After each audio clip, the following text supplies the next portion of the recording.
It's a common misconception that you can't decorate a shared ownership home because you're still paying a certain amount on rent, but that's not the case and you can decorate as you wish. Although it's worth noting that the housing association won't contribute for any decorative improvements, so you would need to cover the cost of that yourself.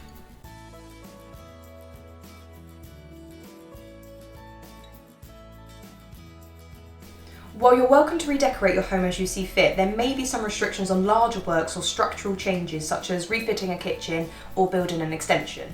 Your shared ownership lease will outline details about major alterations, but you should always discuss this with your housing provider before starting work.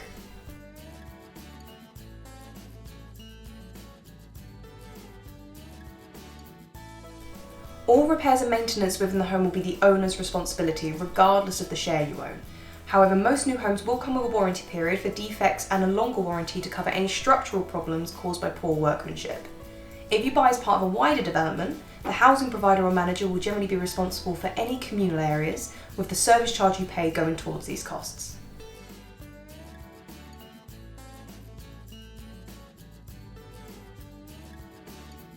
If you're buying a property alone, then only your income will be taken into consideration when doing affordability checks. However, if you would like to have someone else move into the property once you've bought your home, we would recommend letting both your housing provider and your mortgage lender know. Generally speaking, this shouldn't affect the process, but will ensure that no breaches of contract are incurred.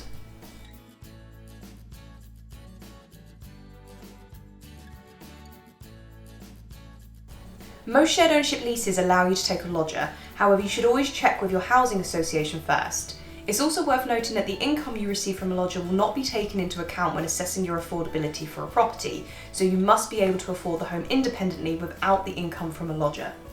In regards to subletting, you won't be allowed to move out of your home and rent it to someone else as part of the terms of a shared ownership lease.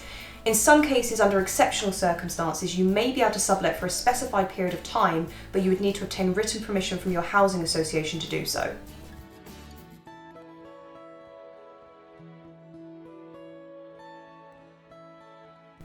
The rules around pets in a shared ownership home are generally taken on a case-by-case basis. For example, if you live in a house, then there aren't generally restrictions, but if you live in a top-floor apartment, you may not be able to keep a pet. We would always recommend speaking with your housing provider about this, or you can check the terms of your lease if you're a current shared owner.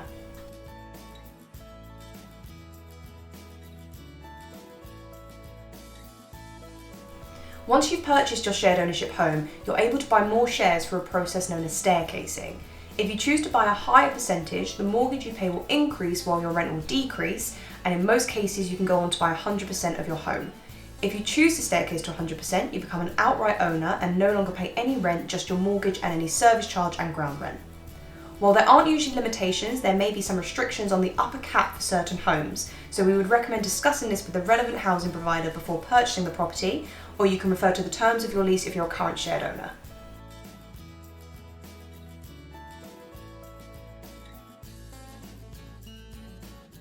You can choose to sell your shared ownership home at any time, regardless of the share you own. If you would like to sell, the first thing you'll need to do is contact your housing association to make them aware. You'll also need to obtain an independent valuation prior to sale to determine the current value of the property.